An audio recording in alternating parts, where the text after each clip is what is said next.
Bonsoir et merci de recevoir ce 19h45 de la télévision Labari. L'examen du CFEPD, entendez le certificat de fin d'études du premier degré, reprend ses droits. Il vous souviendra que cet examen a été abandonné par les anciennes autorités au profit des compositions en classe. Désormais, le ministère de l'Éducation nationale a décidé de ramener l'examen du CFEPD.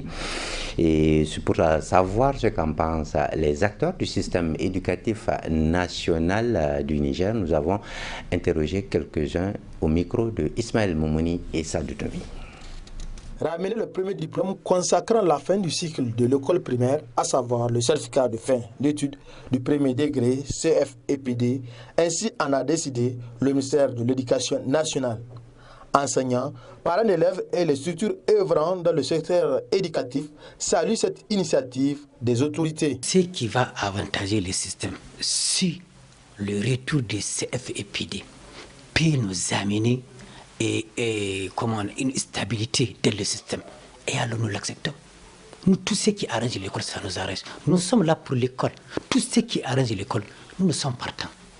Mais nous connaissons la réalité. On sait où se trouve le problème. Le problème n'est pas avec les CFEPD.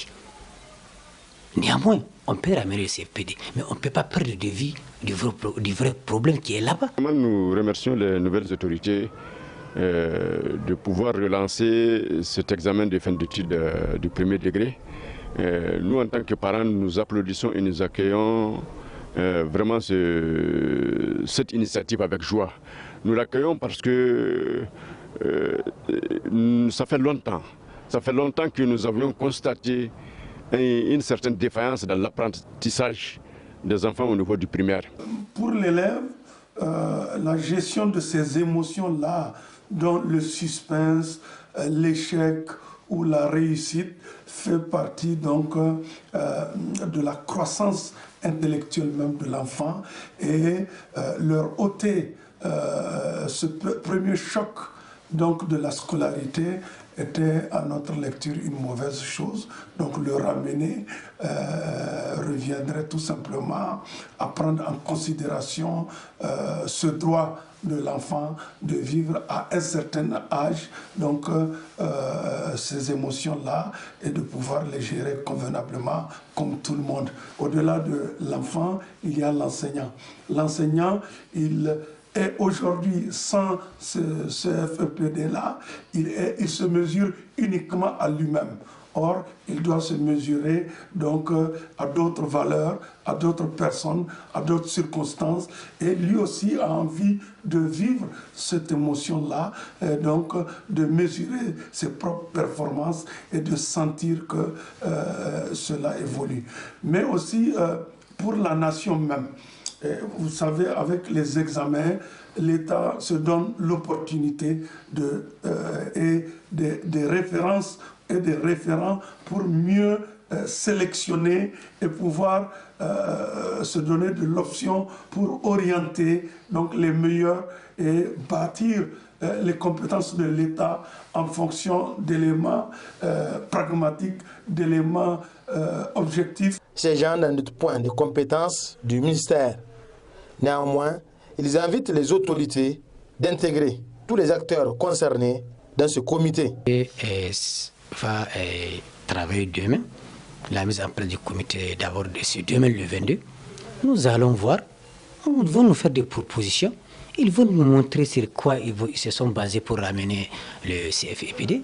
On va voir, donc ensemble, on va trouver des solutions. Nous sommes d'ailleurs membres de ce comité, nous sommes représentés dans ce comité et nous voulons que effectivement ce comité prenne en compte les attentes des parents d'élèves qui sont d'abord d'accepter sa restauration et de créer les conditions minimales pour que cet examen se passe dans de très bonnes conditions. Le Niger a suffisamment de compétences, le ministère même a suffisamment de compétences. Dans toutes les inspections primaires, il y a des compétences suffisantes donc, pour pouvoir faire ce travail-là. Et je ne pense pas que le ministère ait envie d'élargir pour avoir d'autres compétences essentielles que les structures les plus actives autour du ministère, qui sont les parents d'élèves, les syndicats des enseignants, et puis, disons, les partenaires qui appuient l'éducation. Chacun peut trouver un cadre dans lequel il va pouvoir se prononcer, donner son avis, sa contribution. En ramenant le CFEPD, cela permettra à l'élève d'avoir un diplôme avant d'accéder au collège. Une réunion est prévue au ministère de l'Éducation pour la mise en place du comité prévu le vendredi 22 décembre 2023. Le directeur de cabinet du Premier ministre, Lawali Cheibou, a présidé ce jeudi matin les travaux de la 3e session du comité de pilotage du projet intégré de développement urbain et de résilience multisectorielle. Les travaux de cette réunion devront permettre aux membres du comité d'apprécier l'état d'exécution des activités. Nafissatou Yahya et Nasser Seydou. Au cours de cette 3e session ordinaire de la réunion du comité de pilotage du projet intégré de développement urbain et de résilience multisectorielle PUDIREM au titre de l'année 2023, les membres du comité auront à apprécier l'état de la mise en œuvre du programme de travail et budget annuel PTBA et examiner les propositions d'action planifiées pour 2024. Aujourd'hui, nous nous réunissons pour apprécier l'état d'exécution de ces activités qui, il faut le dire, ont été impactées par la mise en œuvre des mesures transitoires restrictives édictées par la Banque mondiale à partir du mois d'août 2023, compte tenu des événements survenus dans notre pays. Le budget du PTBA projeté pour l'année 2024 a été estimé à un montant d'environ 23 milliards. Donc ceci, effectivement, dans les conditions normales d'exécution et qui sera examiné tout à l'heure après l'ouverture officielle donc, de notre session par le président du comité de pilotage. Donc ce budget est assez ambitieux, mais si les conditions de mise en œuvre sont normales, je ne peux pas douter effectivement de sa mise en œuvre effective au regard de l'intérêt que les uns et les autres accordent à la mise en œuvre de ce projet. Monsieur le directeur du cabinet, c'est le lieu vraiment de remercier encore une fois l'ensemble des acteurs ici présents et souhaiter que notre session se passe dans les meilleures conditions d'échange, en espérant que les conditions exceptionnelles actuelles de la mise en œuvre du projet soient levées dans les meilleurs délais, afin de nous permettre de mettre en œuvre cet ambitieux programme de travail que je viens de décliner tout tantôt. En ouvrant les travaux de ces assises, le directeur de cabinet du Premier ministre, président du comité de pilotage du projet, a attiré l'attention des membres du comité quant à l'atteinte des objectifs du projet. Voudrais-je attirer votre attention sur le fait que Son Excellence le général de brigade Abdrahman Tchani, président du Conseil national pour la sauvegarde de la patrie, chef de l'État, et Son Excellence Ali Mohamed Lamine Zen, Premier ministre, ministre de l'économie et des finances, attache un intérêt particulier à l'atteinte des objectifs de ce projet qui cadre parfaitement avec les priorités définies dans le programme de résilience pour la sauvegarde de la patrie, PRSP. Je n'appelle donc au sens de responsabilité des membres du comité de pilotage afin de concrétiser les directives du gouvernement. L'ordre du jour soumis à votre attention portera en conséquence sur les points suivants. État d'avancement du programme de travail et budget annuel PTBA 2022-2023, examen et approbation du projet de PTBA 2024, présentation des propositions d'amendement de l'arrêté révisé du comité de pilotage, présentation de la charte de l'audit du projet et son plan d'action. Enfin, informations diverses. Rappelons que cette troisième session des membres du comité du projet PUDIREM, financée à hauteur de 140 milliards de francs CFA par l'Association internationale pour le développement IDEA, intervient 13 mois après le démarrage effectif des activités du projet. Cette brève avant de poursuivre le cours normal de ce journal. Ce jeudi après-midi, le Prytanée militaire de Niamey a organisé la cérémonie de baptême de la 28e promotion des enfants de troupe après 3 mois de formation. Vous suivrez les détails de cette cérémonie dans les éditions de demain. Une cérémonie présidée par le secrétaire général du ministère de la Défense nationale. La panafricaniste Nathalie Yamba séjourne dans notre pays depuis quelque temps.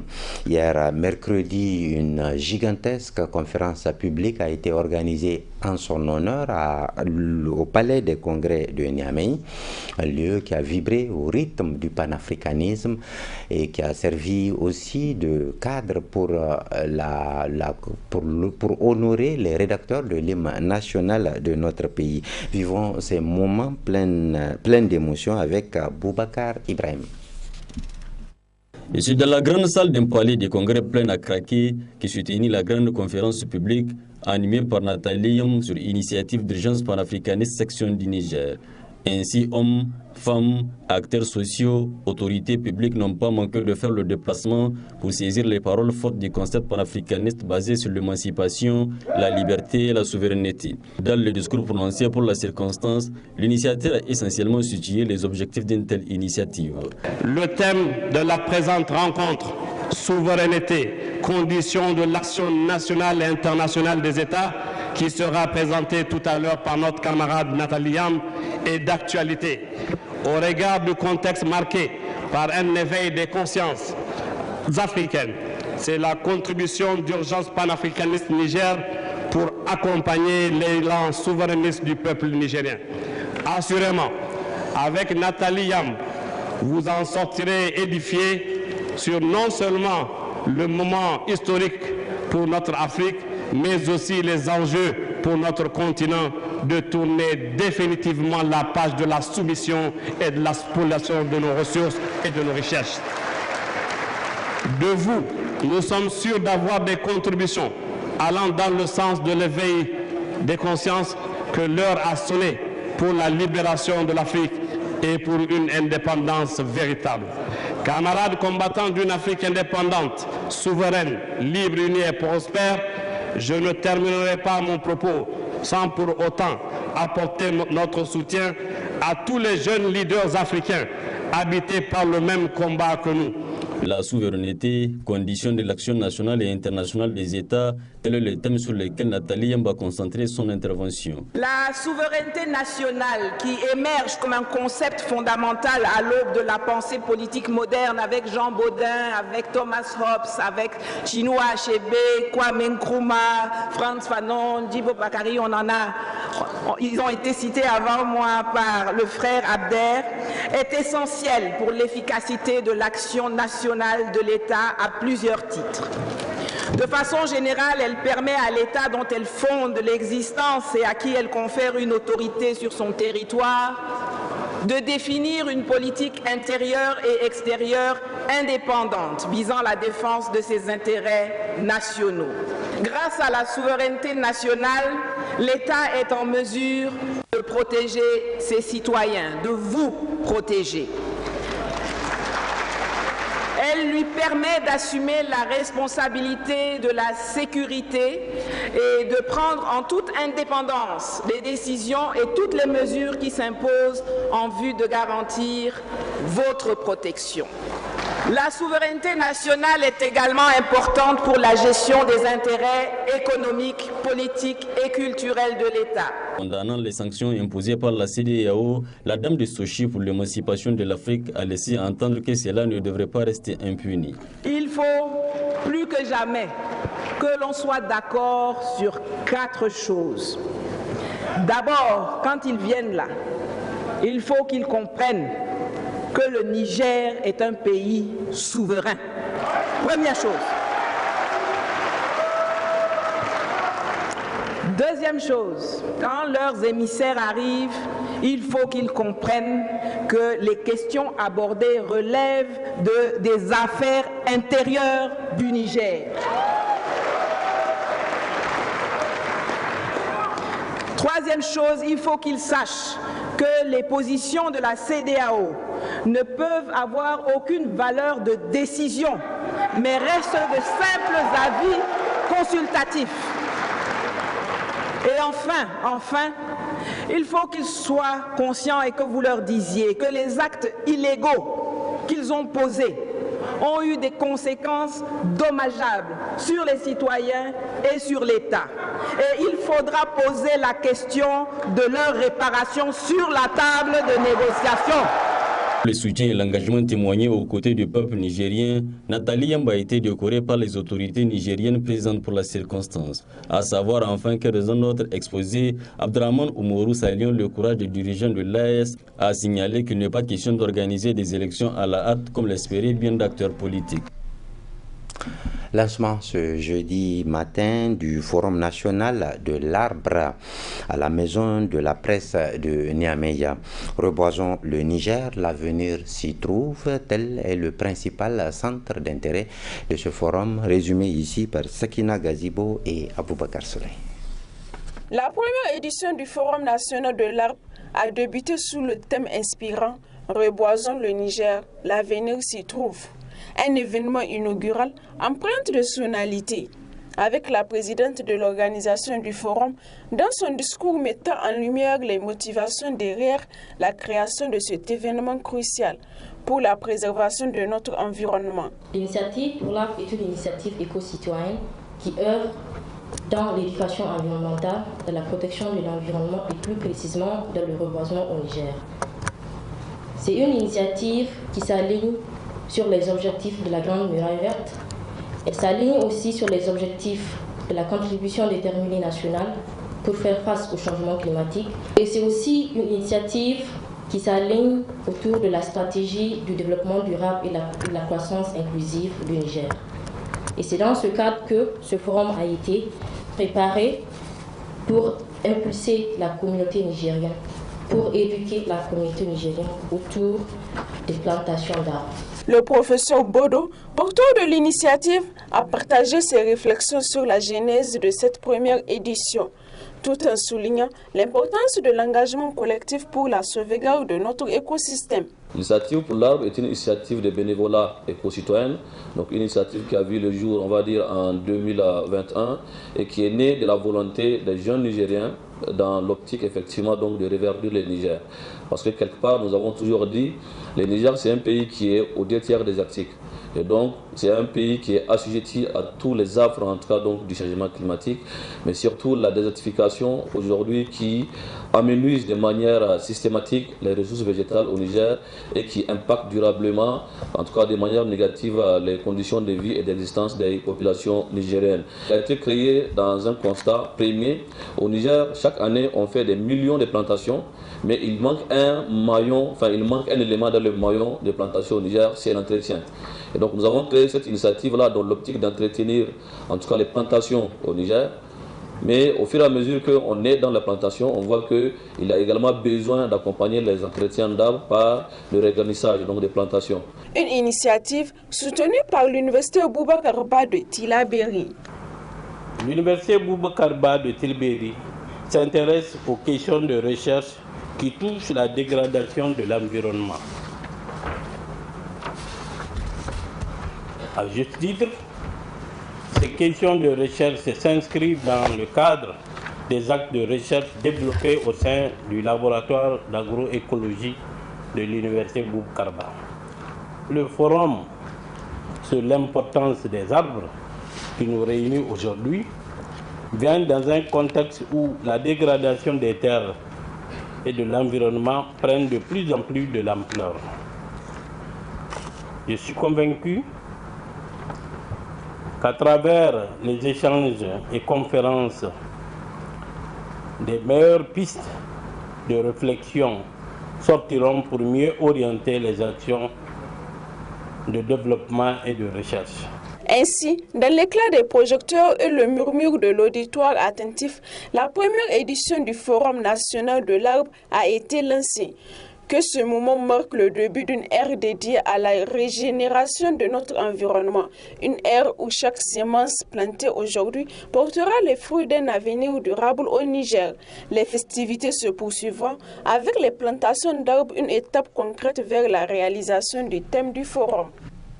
C'est la fin de ce journal de la télévision Labari. Merci de nous avoir suivis. Merci aussi de rester en compagnie de nos programmes.